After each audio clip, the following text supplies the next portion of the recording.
رجالة الدنيا، يا مساء الفل والهنا. اخباركم يا رجاله؟ معلش الواحد الفترة اللي فاتت دي كان نفسه مقفولة بعد ما اليوتيوب قفل له التشانل بتاعته ومسح له الفيديوهات وبالاشتراك وكل حاجة. الواحد كان بيشارك في كام فيديو وبدأت الناس تجيب له فيوز وبتاع، بس يلا الحمد لله.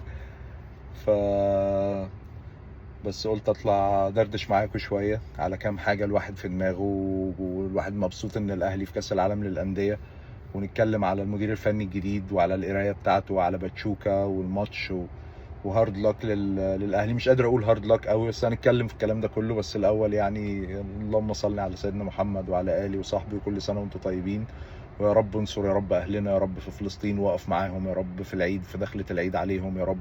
اللهم انصرهم نصرا تتعجب منه السماوات والارض، وانصر اهل العرب كلهم واهل مصر يا رب، ونعم علينا بالخير والرخاء. طيب، اول لقطه كنت عايز اتكلم فيها على موضوع المدير الفني الجديد ريبيرو. طبعا على الترند طالع بقى على السوشيال ميديا متباعه بيعه انا مش شاريها الصراحه. بعت بقى ريبيرو والستايله الهجومي، وده جاي بيناسب وايه، والناس بقى طالعه عماله تتكلم في الحته دي. انا ما اشتريتش البيعه دي، لان نفس البيعه دي حسيتها هي نفس البيعه بتاعت سوارش. فاكرين سوارش الراجل الغلبان اللي جه مسك يومين كده وقمنا مدينه الزلاجه؟ كان برضو نفس اللقطة، بس الراجل ده قرايتي ليه على كام موقف. الواحد عارف بيحاول يشم كده قرايتي ليه على قد ما نشوفه بيعمل ايه مع الفريق في الملعب. قرايتي ليه على كام موقف: اولا راجل هادي جدا، شكله هادي جدا ومكشر، يعني هادي وقتن. ف... فلقطة حلوة. طلع برضو من يوم كده ولا امبارح عمل فيديو بيهني الناس بعيد الأضحى، جميله، بيتكلم مع الجمهور وحاسس بترند الجمهور. بس قلبه ان في الفيديو قال لك احنا عارفين ان اللعيبه مش مع اهاليهم وبيعملوا فحته عنده حته سنس، انا حاسس بلعيبتي وهتكلم على لسان لعيبتي، فحلوه وجميل، ما اختلفناش. جيب الجهاز الفني بتاعه، يعني انتوا عارفين طبعا، بغض النظر حبنا لكابتن خطيب ولا لا، ولا نتفق نختلف معاه، بس هو عامل طبعا ميركاتو عالمي. بس لجنه التخطيط في الاهلي ليها قرارات، ما هي بتدير، يعني خلينا نبقى صراحة مع بعض، بتدير. فان هو يقف قدام الموضوع ده ويجيب الجهاز بتاعه اللي هو عايزه، مش هيجي لوحده فرداني كده زي استاذ سوارش، ولا يقعدوا له ميشيل يونكون فيقول لك لا، هو جاب شوية ناس هو عارف ان الناس دي في دماغه اكيد هيعمل بيهم حاجة. نتمنى ان الموضوع ما يكونش مصلحة، بس واضح ان الناس جايين يعملوا حاجة. وكمان حتة ان هو اختار عماد النحاس بنفسه، انا بصراحة عجبني جدا الموضوع ده لما قالوا مع شوبير.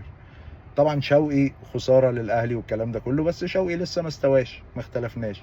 بس عماد النحاس جه في الست ماتشات، طبعا ما اشتغلش فني قوي، بس طلع العيال من الكبت والنفسيه والحته. ففكره انك انت مدير فني تيجي تختار الراجل ده ان هو يبقى موجود معاك، فانت باصص للحته دي وعايز تقرب المسافات النفسيه بينك وبين لعيبتك، فيقدروا يطبقوا التكتيك بتاعك. انا قريتها كده، ممكن اكون قاريها غلط، بس انا قريتها كده. قريتها كمان حته ان هو مش خايف على المكان بتاعه، مش خايف ان حد البوزيشن بتاعه، يعني عماد النحاس مدير فني وهيبقى مدير عام. فانت تفضل بقى قاعد، انتوا جايبين لي واحد تقيل، هتفضل مقلق لا ياخد مكاني لو عملت ماتش وحش؟ لا يا عم، انا افكس للراجل ده احسن واجيب واحد صغير ما عندوش الحته دي، فنفسيته سالكه. وحته النفسيه السالكه كمان، النهارده في المؤتمر الصحفي قاعد جنب الراجل المدير الفني بتاع باتشوكا. ممكن يكونوا هم بينظموا كده بره وبتاع، بس ما شفناش بقالنا كتير قوي ان الاتنين مديرين فنيين يبقوا قاعدين في نفس المؤتمر. حتى المترجم بتاعنا بيترجم للراجل بتاع باتشوكا عشان بيتكلم اسباني. فنفسيته سالكه وهاديه، وتحس ان هو ايه، ماشي، جميل. ادارته بقى النهارده ادي اول ماتش يدير فيه. انا اتفرجت له قبل كده على ماتش، قعدت انخور لحد ما جبت له ماتش تعبان في الدوري الجنوب افريقي، مش فاكر بصراحه اسم الفرقه، بس كنت عايز اشوف في الماتشات دي بيبقى هو عامل ازاي. ولقيت ان سيستمه في الماتشات بيقوم مثبت اتنين باكين ورا، واحد يمين واحد شمال، وبيطير بقى النص اللي قدام ده كله، الوينجات يقطموا من جوه ويشوطوا من بره ويديهم فري رول، على حسب التالنت اللي موجود عنده بتاع اللعيبه بيعرف يوظف. جميل. النهارده طبعا في الماتش، انا فاهم ان سفر وامريكا والجو بيقول لك كان وحش تمام.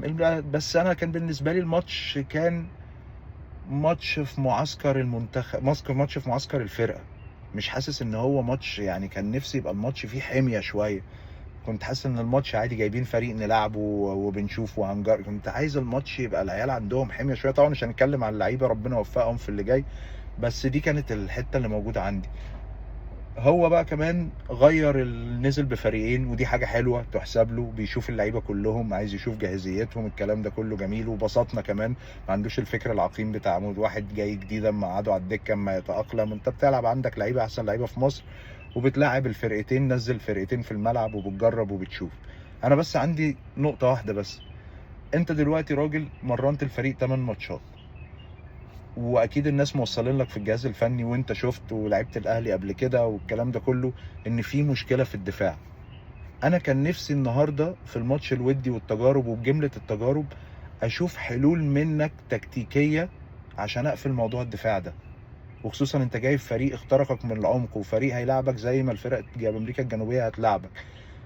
كان نفسي اشوف حاجه ليه، يعني يلعب ليبرو، يغير حته الدفاع شويه، ياخد يلعب مان او يلعب زون، يجيب 2 ستوبر في النص، يعني يقعد يجرب بقى زي ما هو جرب فرقتين، بس يجرب ويجرب في حته تكتيك الدفاع. انا ما شفتهاش النهارده دي، انا شفتها وهو بيغير فرقه وبيشوفوا قشطه ويلا يا جماعه نشوف. كان نفسي قوي تبقى الحته دي موجوده على الاقل، تديك طمانينه. ونفسي الماتشات الجايه ان يركز في الحته دي. احنا عندنا مشكله في الدفاع، وما جبناش لعيبه سوبر، مع احترامي لبيكهام، مع احترامي لايا كان.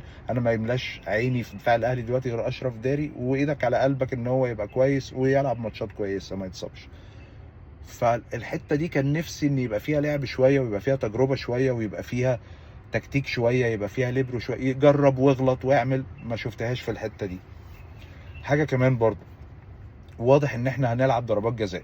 خلاص، خلينا بقى شئنا ام ابينا، احنا في البطوله دي شكلها كده فيها ضربات جزاء. نفسي واكيد هم ان شاء الله باذنك يا رب يعملوا كده، يبقى في وقت مخصص سيشن تدريبي كل يوم بيتكلم على موضوع ضربات الجزاء ده. ومش بيتكلم بس انك تجيب كام لعيب وشوط وهي وفرحنا، لا يا باشا، انت الراجل يبقى موجود في السيشن ده مدرب حراس المرمى، ويبقى موجود المحلل الاداء اللي يجيب لك بقى ايه، يجيب لك الفرق اللي انت هتلعبها دي مين الناس اللي بيشوطوا فيها، دايما بيشوطوا في انهي زاويه، الجون بتاعهم بيترمي على الارض ولا بيقف، بيعمل ايه، بيهوش ازاي، بينرفزوك ازاي، بحيث لو وصلت لضربات الجزاء مع اي فرقه تبقى داخل بنسبه 80% انت قاري الفرقه دي بتعمل ايه. وده مش هيفيدك بس في القرايه في التوقع والهدوء، ده هيفيدك كمان في ان انت محضر مين اللعيبه اللي هيشوطوا. يعني ماشي، زيزو النهارده شاط اول شوطه وبتاع والناس، وزيزو مش هو زيزو لعيب تقيل جدا، ومن كلامه ومع ابراهيم فايق واضح ان هو شخصيته راجل بيركز في الملعب، ما اختلفناش. واصلا اول شوطه هو شاطها دي وفي ماتش ودي، فهي بتديك ثقه. فيعني انا مش شايفها برده حمل قوي على اللعيب ان هو يشوط. بس انت لازم يبقى عندك لستة ضربات جزاء، ومش لستة ضربات جزاء بتقول مين اللي احسن واحد بيشوط وخلصنا على كده. يعني مع عمر كمال، مع احترامي لكل الحاجات اللي هو بيعملها، ده مش موضوعي، بس بيعرف يشوط ضربات جزاء بس بيضيعهم. يعني هي مش فكرة مين احسن واحد بيشوط، لا، هي فكرة بيشوط كويس ولا لا، نفسيا بيعرف يتعامل في مواقف معينة ولا لا، ان هو ترتيبه لو هو هيشوط اول شوطة هل نفسيا هيبقى زي لو هيشوط التانية، ولا لو هيشوط التالتة، ولا لو هيشوط الناهية. طب لما هنلاعب فريق مثلا زي بورتو، جونهم بيعمل ايه، بيترمي على الارض اكتر، طب ما نجيب ناس بتشوط فوق، طب ما نعمل ما اعرفش ايه، ويبقى ترتيب العيال اللي هتشوط ضربات الجزاء معروفه.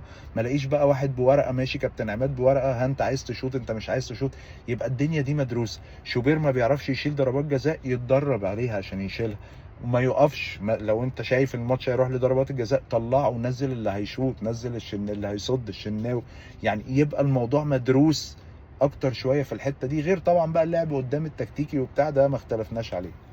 فهارد لك للنادي الاهلي وباذنك يا رب تبقى فتحه خير. وهو كويس ان احنا رحنا بدري، وكويس ان احنا لعبنا في الاجواء دي، وكويس ان اللعيبه بتتكلم وحاسين ان هم بيلعبوا في كاس عالم، وده مش حكم عليهم خالص.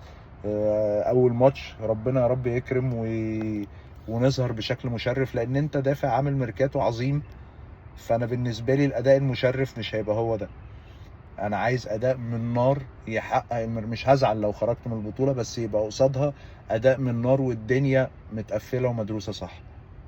مساء العسل يا جدعان.